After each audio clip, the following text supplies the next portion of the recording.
Ya, baik Bapak Ibu yang terkasih dalam Tuhan, senang bisa berjumpa kembali dalam ibadah PDPK ini. Saya percaya ada kehadiran Tuhan dalam ruang ibadah online kita hari ini. Tema yang diberikan kepada saya adalah Tuluskah Aku? Hari ini kita mau belajar tentang ketulusan yang sejati dalam diri anak-anak Tuhan. Mari kita buka Alkitab kita, pembacaan kita lumayan panjang, biarlah malam ini kita bukan kekenyangan nasi uduk, tapi kita kekenyangan firman. Ya, kita jadi orang yang kenyang dengan firman, karena kita banyak baca firman malam ini. Mazmur 73 ayat 1 sampai dengan ayatnya yang ke-28. Mazmur pasal 73 ayat 1 sampai dengan ayatnya yang ke-28, saya akan mengajak saudara membacakannya berbalas-balasan supaya kita sama-sama diberkati di ruang ibadah kita masing-masing.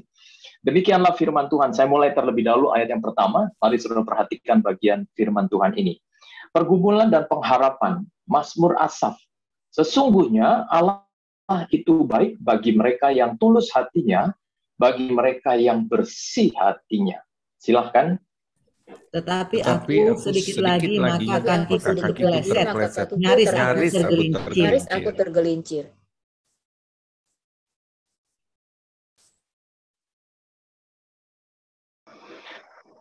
Fasik. Sebab kesakitan tidak ada pada mereka, sehat dan gemuk tubuh mereka. Mereka tidak mengalami kesusahan manusia dan mereka tidak kena tulah seperti orang lain. Sebab itu mereka berkalungkan kecongkakan dan berpakaian kekerasan.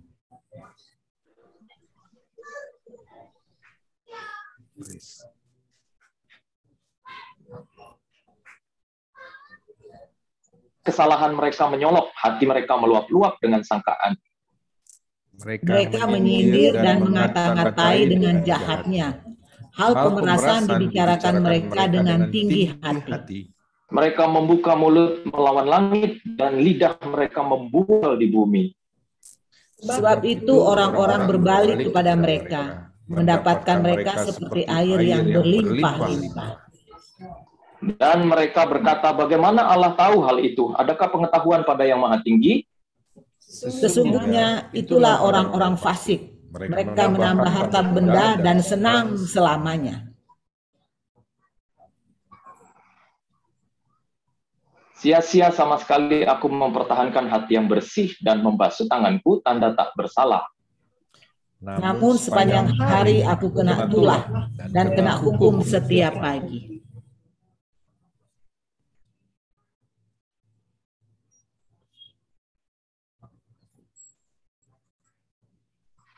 Aku berkata, aku telah berkhianat kepada angkatan anak-anakmu. Tetapi ketika aku bermaksud untuk mengetahuinya, hal itu menjadi kesulitan di mataku.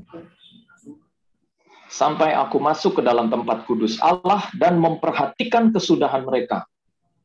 Sesungguhnya di tempat-tempat licin kau taruh mereka, kau jatuhkan mereka sehingga hancur.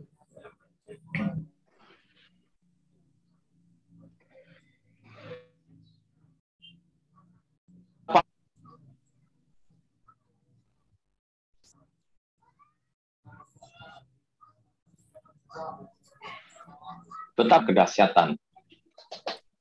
Seperti mimpi pada waktu terbangun ya Tuhan, pada waktu terjaga rupa mereka kau pandang hina.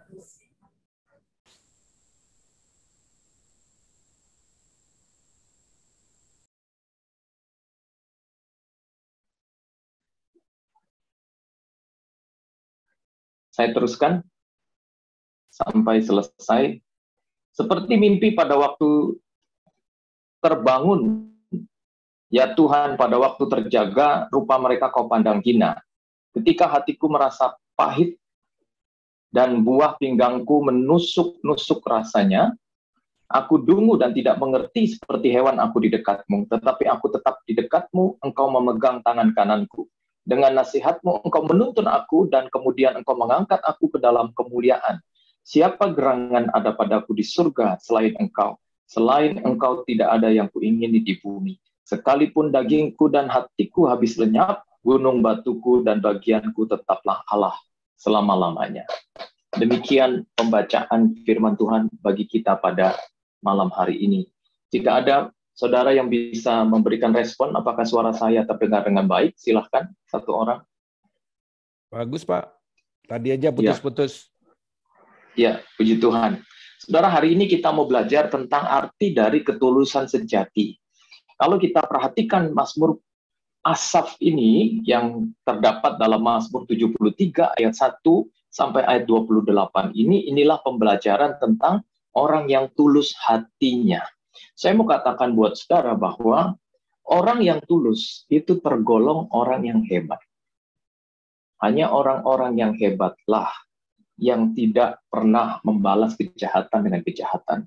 Hanya orang yang hebatlah yang tidak pernah menuntut balas dari pemberian mereka.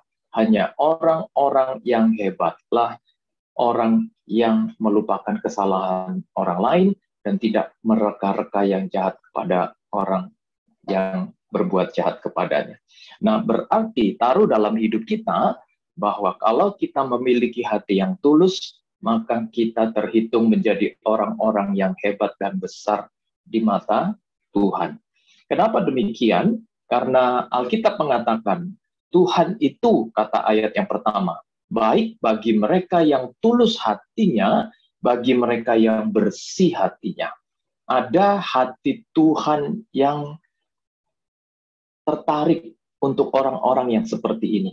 Kalau kita hidup tulus, kalau kita memiliki ketulusan dalam mengiring Tuhan, dalam hidup dengan banyak orang, maka hati Tuhan tertarik kepada kita. Dan sepanjang saya mempelajari Alkitab, sepanjang itu saya dapati, kalau Tuhan menaruh perhatian atas hidup kita, sehingga dia tertarik kepada hidup kita, maka saudara, kita tidak perlu khawatir dalam menjalani hidup ini. Kita boleh susah, kita boleh banyak pergumulan, kita boleh banyak persoalan, tapi Tuhan selalu ada untuk kita. Nah, hari ini kita mau melihat bagaimanakah orang yang tulus itu. Hal yang pertama yang saya catat di sini, orang yang tulus adalah orang yang tidak cemburu. Di ayat 3 dikatakan demikian, sebab aku cemburu kepada pembual-pembual kalau aku melihat kemunculan orang-orang fasik. Sebaliknya, ketika orang yang tidak tulus mulai tidak tulus hatinya menjadi cemburu, tetapi orang yang tulus adalah orang yang tidak cemburu hatinya. Saudara lihat kisah tentang Yusuf, di mana saudara-saudaranya cemburu kepada Yusuf yang pada usia yang ke-17 tahun, usia yang menjadi titik terang hidup manusia. Di usia itu Yusuf dianugerahi kasih bapaknya yang begitu luar biasa, lebih dari saudara-saudaranya yang lain. Bahkan dikatakan dia dipakaikan jubah yang maha indah, kata Alkitab. Sehingga saudara-saudaranya tidak tulus hatinya menjadi cemburu. Dan ketika orang yang hidupnya tidak tulus lalu menjadi cemburu, akhirnya tidak sedikit orang yang mereka-rekakan kejahatan kepada orang yang dia cemburui. Hari ini, saudara, bukan orang yang seperti itu. Tapi saudara adalah orang yang tulus seperti Yusuf, bagaikan Yakub yang menaruh perhatian kepada Yusuf. Demikianlah Tuhan menaruh perhatian kepada kita jika kita terhitung menjadi orang-orang yang tulus hatinya. Alkitab berkata, hai orang-orang yang percaya, ketika banyak orang khawatir tentang apa yang mereka makan, apa yang mereka pakai, Tuhan berkata, lihat bunga di padang. Mereka yang tidak memintal, tetapi Tuhan mendandani mereka sedemikian rupa. Kalau Tuhan mendandani bunga-bunga di padang sedemikian rupa dengan warna-warni yang cemerlang, kata Alkitab dalam kitab Matius, apalagi kamu, bukankah Tuhan akan mendandani engkau? Kalau Tuhan mendandani seseorang itu, saudara, tidak peduli orang ngomong apa. Ya, kita nggak bisa menghitung-hitung rezeki orang, menghitung-hitung keberhasilan orang. Kalau Tuhan sedang mendandani orang itu, maka siapapun tidak bisa menahannya. Ya, Nah, Tuhan itu bagaikan seorang bapa yang suka mendandani anak-anaknya. Jadi kalau kita punya anak, lalu kita belikan baju, lalu kita bawa, kita pakaikan ke dia, baik celana, baju, pokoknya kita dandanin dia. Waduh, kita jadi orang tua yang senang lihat anak yang pakai segala yang baik yang kita sematkan dalam tubuhnya. Nah, kita pun sama. Tuhan itu juga Tuhan yang suka mendandani. Hari ini mungkin saudara bukan apa-apa. Hari ini mungkin saudara merasa bahwa saudara tidak lebih dari orang lain. Tapi kalau Tuhan tertarik pada ketulusan hatimu, maka Tuhan pasti membuat apa yang tidak ada menjadi ada dalam hidupmu. Saya teringat dulu waktu saya menginginkan sesuatu, akhirnya beberapa tahun dulu waktu saya menginginkan hal-hal apa yang saya butuhkan, tidak sadar ya Tuhan sedang merencanakan jauh sebelum saya mendapatkannya. Sampai di titik saya mendapatkannya, saya melihat bahwa Tuhan itu sekalipun kelihatannya tidak menjawab doa kita, tapi dia sedang memproses segala sesuatu yang baik untuk tetap dia nyatakan dan beri dalam hidup kita. Hari ini, saudaraku yang terkasih dalam Tuhan, bagaimanakah orang yang cemburu itu? Orang yang cemburu itu adalah orang yang hatinya tidak bersih. Ya, kata cemburu ini seringkali disematkan kepada pasangan, suami dan istri. Banyak orang yang seringkali cemburu. Ya, pasangan yang cemburu kepada pasangannya sampai pasangannya tuh terjerat, terikat dengan keadaan di mana dia nggak bisa berbuat banyak, nggak bisa bebas oleh karena cemburu buta pasangannya. Kata orang cemburu itu karena kasih dan sayang. Cuma masalahnya kadangkala bukan karena kasihnya, tetapi karena sayangnya. Ya, kasih dan sayang itu dibedakan. Kasih itu lebih mulia, sayang itu lebih kepada erosnya. Sehingga kalau saudara menjerat pasanganmu dengan cemburu yang berdasarkan bukan karena kasih, tetapi karena hanya sekedar kesayangan yang semu, maka engkau jadi orang yang tidak akan tenang dalam hidupmu. Ya, biarkan suamimu bergerak dengan bebas, biarkan suamimu, istrimu melakukan setiap kegiatannya dengan bebas, asal hubungan kita dengan pasangan dengan baik, maka saya percaya dimanapun suami yang benar, istri yang benar berada, dia pasti lehernya berkalungkan kesetiaan, kata Alkitab. Ya, sehingga tidak ada alasan untuk kita tidak setia, tidak ada alasan untuk kita selingkuh, karena kita tahu bahwa kita menjalin hubungan bukan hanya dengan pasangan kita, tapi kita menjalin hubungan dengan Tuhan yang ada di atas segala-galanya dalam hubungan kita. Nah, berapa banyak keluarga-keluarga yang rusak bukan karena perselingkuhan sebetulnya, cuma karena cemburu, saudara. Saya banyak menangani konseling di mana banyak keluarga yang rusak bukan karena pasangannya selingkuh, tetapi karena cemburunya yang luar biasa. Ya. Ketika kita belajar tentang hal ini, mungkin banyak orang berkata, Pak, siapa yang nggak cemburu? Sekarang banyak pelakor-pelakor, banyak pebinor-pebinor, waduh, istilah-istilahnya luar biasa, saudara. Ya, banyak sekarang di sosial media, orang-orang yang disuguhkan dengan berita-berita yang miris, dengan hal-hal yang kita takuti. Tapi intinya, saudara, kalau kita jadi orang yang tidak cemburu, kita mengasihi dan menyatakan kasih dalam kehidupan pasangan kita. Saya pernah cerita kalau ada suami yang cemburuan sekali dengan istrinya, tiap hari dia telepon dari kantor, tiap jam dia telepon, dia cek istrinya apakah dia ada di rumah apa enggak. Pagi-pagi dia telepon, halo Ma, ada di mana? Di rumah Pak. Ah, yang benar, iya. Coba Papa mau lihat kamu lagi ngapain. Ya, aku lagi bikin jus. Oh, lagi bikin jus. Ya udah kalau gitu coba Papa mau dengar suara blendernya. Wah, langsung istrinya nyalain blendernya. Tuh kan bener aku lagi bikin jus. Suaminya langsung bilang, oh iya bener kamu sedang di rumah, Ma. Ya udah, ya. 2 jam kemudian dia telepon lagi, "Ma, lagi di mana? Aku masih buat jus, Ma. Kok lama amat buat jusnya?" "Iya, nih dengerin nih suara blendernya." Benar saudara, suara blendernya. Dan akhirnya suaminya percaya. Tiba-tiba satu kali suaminya ingin lihat dan memastikan apakah istrinya benar-benar di rumah. Dia mengendap-endap datang ke rumah, dia masuk ke kamar yang satu, tidak ada, kamar yang kedua tidak ada. Tiba-tiba dia lihat ada anaknya yang kecil, si bungsu, di rumah sendirian. Lalu dia tanya, "Dek, Mama kemana?" "Mama lagi pergi, Pak." Udah gitu pakai bawa-bawa blender lagi, katanya. Rupanya bukan karena dia ada di rumah, tapi karena kemana-mana ibu ini selalu bawa blender, sehingga kalau suaminya telepon dia pasti tanya, "Coba bunyiin blendernya." Jadi kalau ada ibu-ibu yang suka bawa blender, ya mungkin dia orangnya, tapi di sini nggak ada ya. Blender letaknya di rumah. Ya, nah ada banyak orang seringkali dikuasai oleh cemburu buta. Ya, dan hal ini bukan hanya dimiliki oleh pasangan saja, tetapi juga banyak persaingan-persaingan hidup yang seringkali membuat kita cemburu. Saudara, semua orang itu punya garis tangan masing-masing. Kita semua punya sidik jari yang tidak pernah sama dengan orang dekat kita sekalipun. Kita tidak pernah memiliki sidik jari yang sama dengan adik kandung kita, atau saudara kembar kita, atau orang tua kita, atau istri atau suami, sekalipun kita lahir dari perut ibu yang sama, tapi kita tidak akan pernah sama sidik jarinya.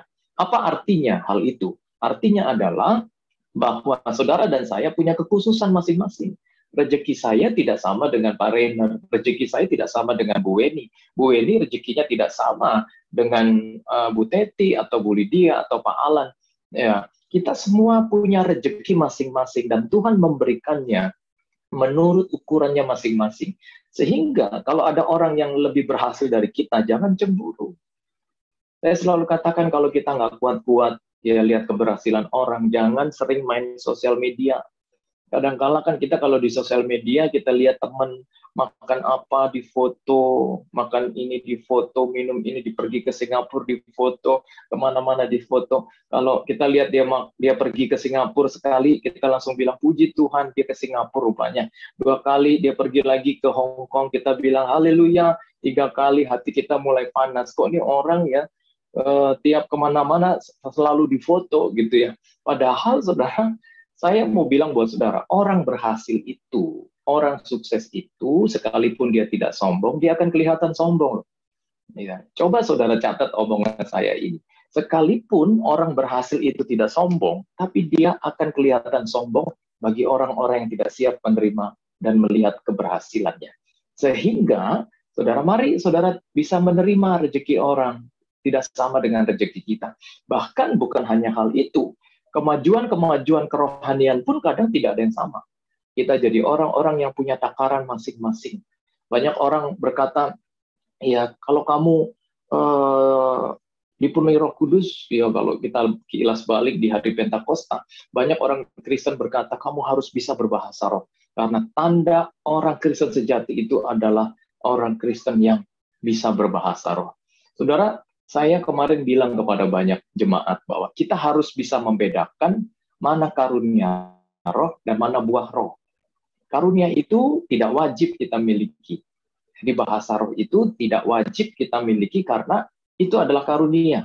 Saya bukan orang yang menolak bahasa roh karena saya pun telah mendapatkan karunia itu ketika saya berdoa pada tahun 1997. Tetapi saudara, saya tidak serta-merta memakai dan terus memakai bahasa roh yang dikaruniakan kepada saya, karunia bahasa lidah yang dikaruniakan kepada saya, karena saya lebih suka berkata haleluya, puji Tuhan, hosana. Kalaupun saya memakainya, kalaupun saya berbahasa roh, saya memakai seperti kata-kata yang saya dapatkan pada waktu saya mendapatkan karunia roh itu.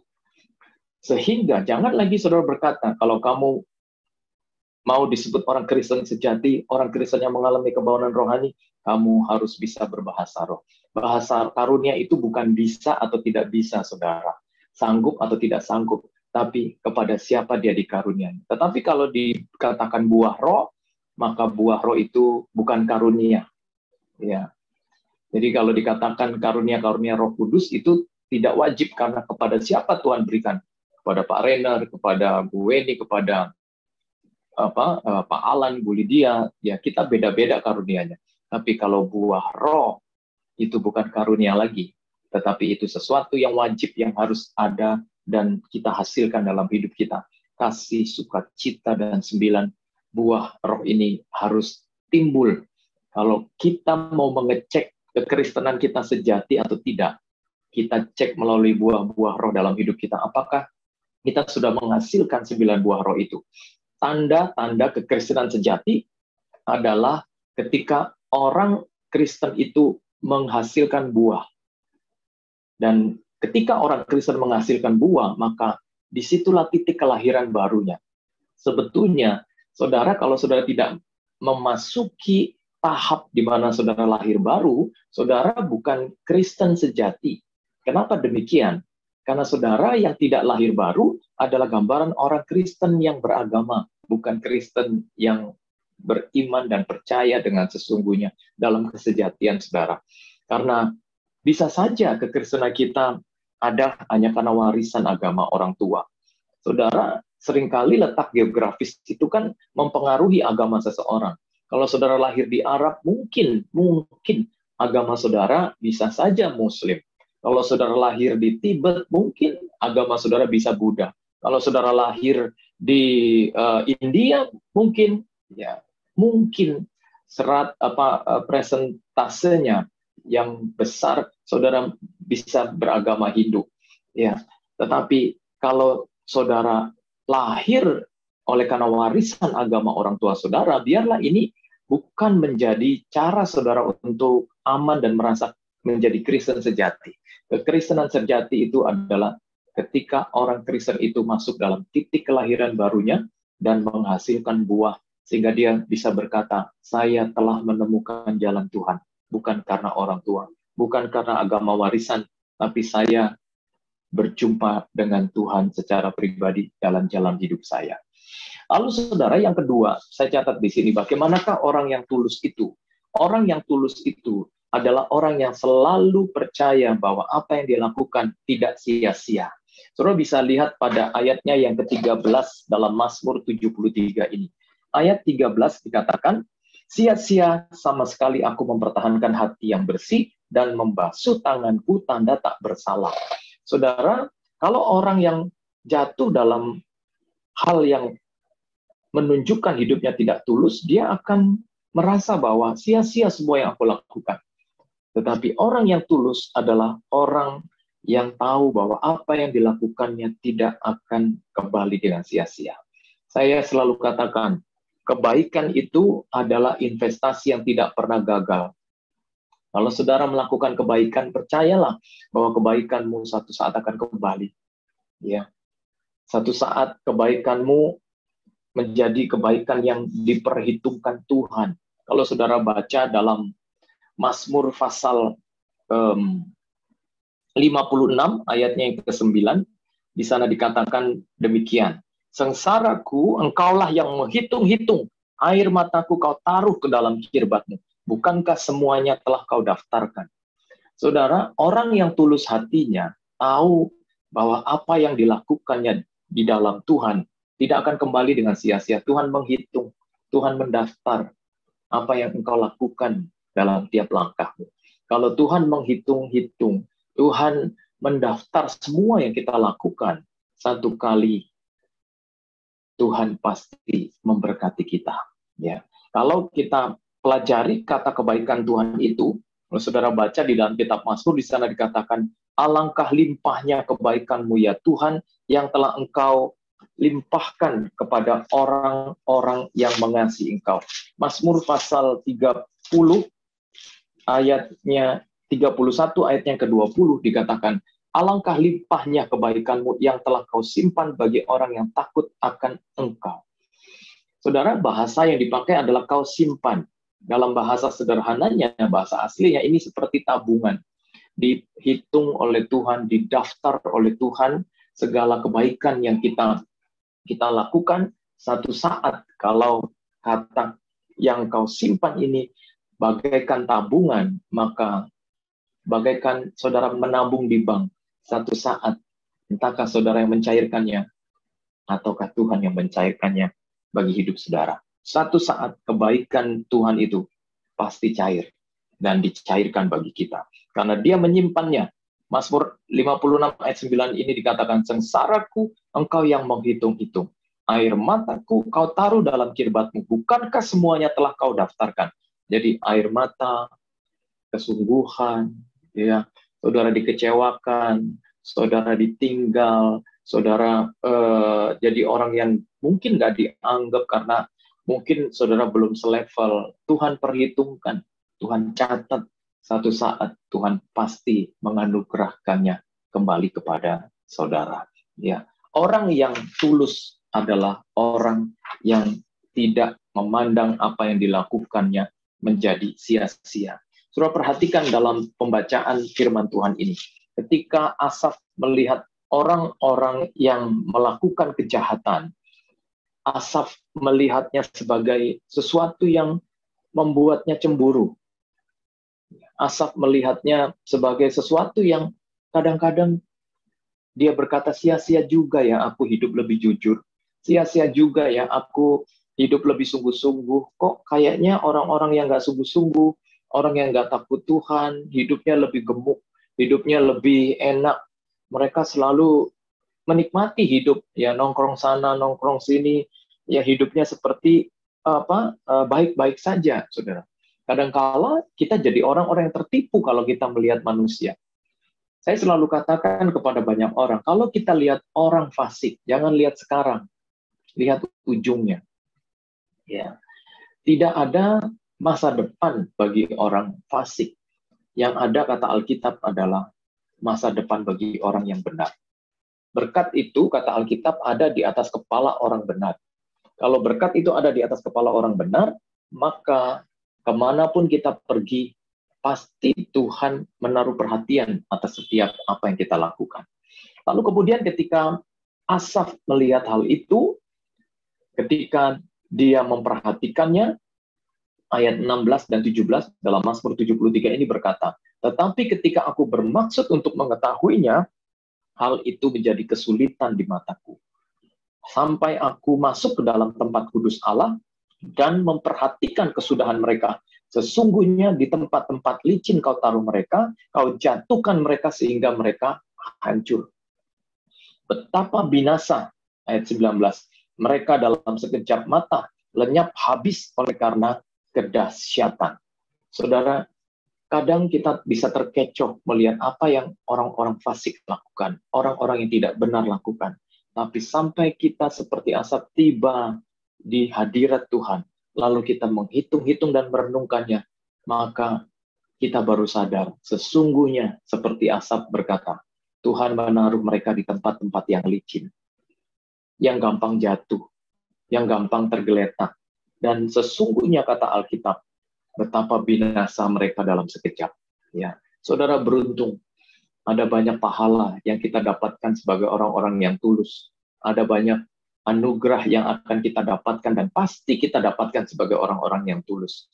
Tuhan itu, kata Alkitab dalam Mazmur 73 ayat 1 ini, baik bagi mereka yang tulus hatinya. Karena orang yang tulus hatinya, dia terus saja melakukan banyak hal. Dan dia tahu apa yang dilakukan tidak akan kembali dengan sia-sia. Lalu yang ketiga, saudara, bagaimanakah gambaran orang yang tulus itu? Bukan hanya gambaran orang yang tidak cemburu, bukan hanya gambaran orang yang tahu bahwa apa yang dilakukannya tidak sia-sia, tetapi orang yang tulus adalah orang yang percaya bahwa apapun yang terjadi, ia harus dekat dengan Tuhan. Ini komitmennya, ini motonya. Ya, orang yang tulus itu adalah orang yang berkata dalam hidupnya bahwa apapun yang terjadi, aku harus dekat dengan Tuhan. Di ayatnya yang ke-23 dikatakan demikian, tetapi aku tetap di dekatmu, engkau memegang tangan kananku. Saudara, perhatikan bagian ini, bahwa sesungguhnya kesusahan itu tidak akan pernah habis dalam hidup kita. Hari ini kita susah, besok kita bisa susah lagi. Hari ini kita bisa punya pergumulan, besok pun kita bisa punya pergumulan lagi. Tapi pastikan hidup saudara selalu dekat dengan Tuhan. Sekali Yesus, apapun yang terjadi, tetap Yesus. Ya. Lalu, kalau saudara hidup seperti ini, maka saudara akan menjadi orang-orang yang tahu kemana saudara lari. Orang-orang yang tahu kemana saudara berharap. Orang-orang yang tahu kepada siapa saudara percaya. Yaitu pasti kepada Tuhan. Tuhan kita hebat, saudara. Saya kemarin punya tema-tema khotbah dari sejak Yesus mati, Yesus bangkit, Yesus naik ke surga. Itu merupakan tema-tema yang besar menurut saya. Karena saya sendiri menemukan kebesaran Tuhan dalam kematian, kebangkitan, dan kenaikannya. Pada waktu dia mati, dia betul-betul mengalami kematian. Supaya saudara ngerti bahwa yang mati itu adalah Tuhan yang menjadi manusia. Bukan manusia yang menjadi Tuhan. Manusia yang menjadi Tuhan tidak akan pernah bisa. Tapi Tuhan menjadi manusia, itu bisa kalau Tuhan mau. Ya, orang di luar sana berkata, kenapa orang Kristen percaya kepada Tuhan yang bisa mati? Ya, saya selalu bilang kalau Tuhan itu bisa mati, itu tidak memenuhi syarat ketuhanan. Karena Tuhan itu syaratnya tidak bisa mati. Karena dia adalah hidup itu sendiri. Lalu kenapa orang Kristen percaya Yesus yang bisa mati? Yesus bukan Allah yang bisa mati, tapi Allah yang mau mati. Dia tidak bisa mati, tapi dia mau mati karena dia memakai kodrat manusia. Kalau Tuhan saja bisa mati karena pakai kodrat manusia, apalagi kita. Jangan pernah bilang saudara tidak akan pernah bisa mati.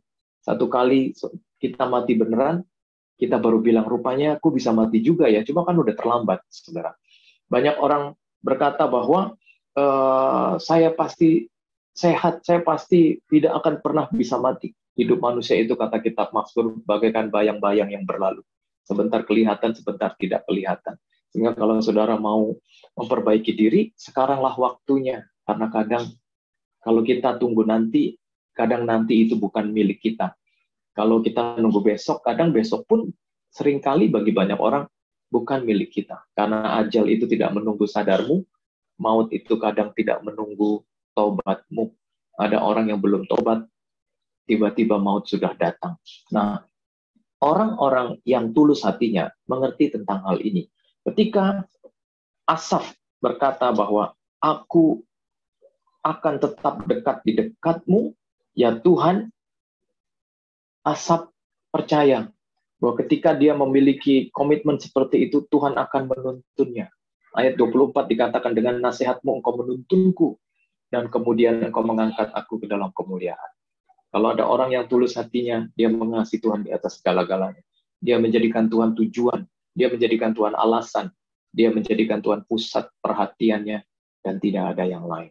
Hari ini, saudaralah orang-orang yang terhitung tulus itu. Ya, saya kenal iman saudara dari begitu lama, bertahun-tahun sampai hari ini tidak berubah orang-orang PDPK. Saya harus angkat tangan dan angkat jempol buat saudara. Begitu juga saudara melihat teman-teman saudara di sekeliling PDPK ini. Bertahun-tahun, tetap setia, bertahun-tahun, tiap minggu selalu ada di tempat kebaktian, ada di ruang Zoom online selama 2 tahun, kita pandemi jalan 3 tahun.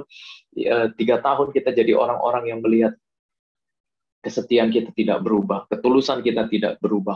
Mungkin saudara berpikir tentang hal yang seperti Asaf, tapi ingat, semua ini diperhitungkan Tuhan. Satu kali Tuhan pasti bayar kesetiaan saudara. Tuhan pasti lunasi apa yang menjadi kesungguhan saudara. Tuhan tidak pernah berhutang kepada siapapun. Tuhan memberkati, biarlah PDPK penuh dengan kemuliaan Tuhan, penuh dengan orang-orang yang tulus hatinya. Mari kita berdoa.